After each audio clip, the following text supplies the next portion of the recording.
Hi, this is Grant Sheehan, CEO of NCOFCU, and welcome to the NCOFCU Credit Union Academy podcast, where we explore the unique world of credit unions. Our podcast aims to empower credit union directors, staff, and members by providing valuable insights, expert interviews, practical resources, explicitly tailored for credit unions. Having spent many years serving on a credit union board and leading a credit union as CEO, I've had the opportunity to see governance from both sides of the table. That perspective has given me a deep appreciation for the delicate balance among management, leadership, and board oversight. When that balance works well, credit unions thrive. But when it slowly shifts, often unintentionally, it can create governance weaknesses that regulators and examiners increasingly watch for. In my conversations with governance professionals and through the years of industry experience, one theme keeps emerging. Most governance problems don't begin with bad intentions or misconduct. They begin with boards that gradually become too dependent on management.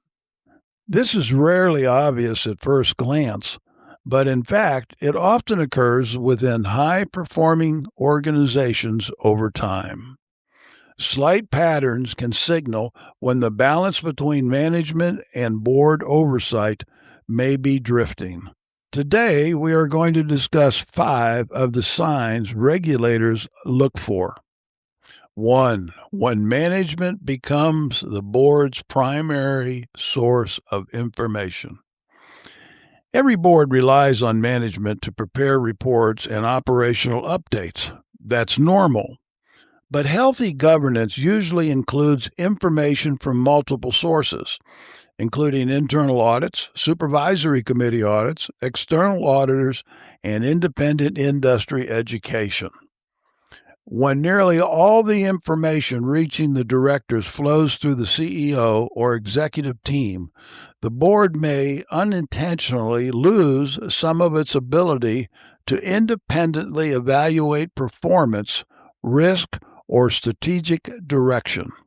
Over time, this can create what governance experts call information asymmetry. That's where the management controls most of the narrative the board receives or doesn't receive. Another sign is when board meetings lack engagement. One of the simplest ways examiners gauge board effectiveness is by reviewing meeting minutes. They aren't just looking for votes or approvals, they're looking for signs that directors are actively engaged. If minutes consistently show minimal discussion, few questions, and unanimous decisions with little debate, it can suggest that the board may be relying too heavily on management's recommendations without fully exploring them. Strong boards ask very thoughtful questions. They examine risk. They explore alternatives before approving major decisions. That dialogue isn't conflict. It's called governance. Third sign, when board education is limited or internally controlled. Independent director education is one of the most important tools boards have. Training helps directors understand their fiduciary duties, financial oversight responsibilities, regulatory expectations, and the evolving risks that facing financial institutions.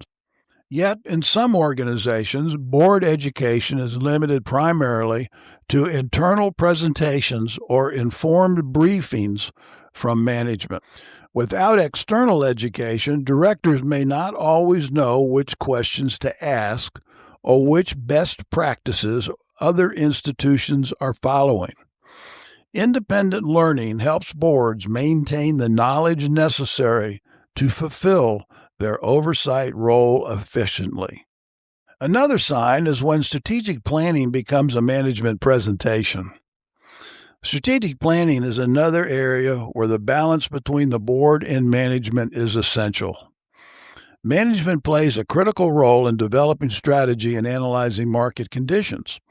But the board's role is to challenge assumptions, evaluate risk, and ensure the strategy aligns with the institution's mission and long-term sustainability. When strategic plans are presented to the board largely as completed proposals for approval, directors may miss opportunities to shape the organization's direction in meaningful ways.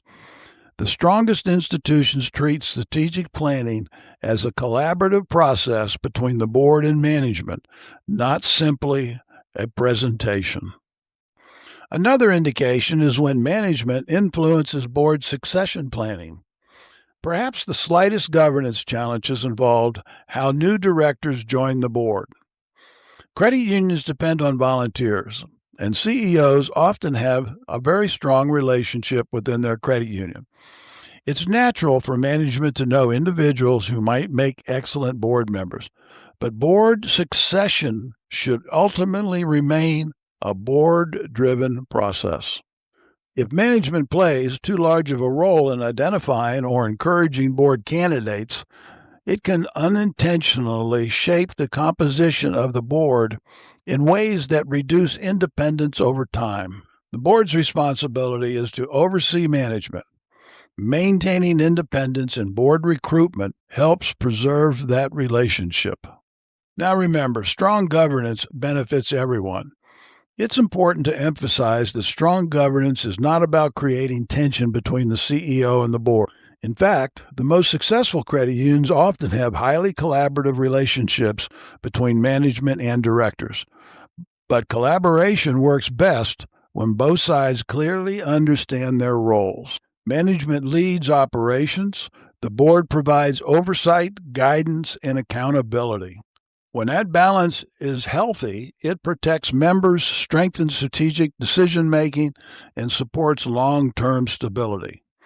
From my experience on both sides of the table, one observation stands out.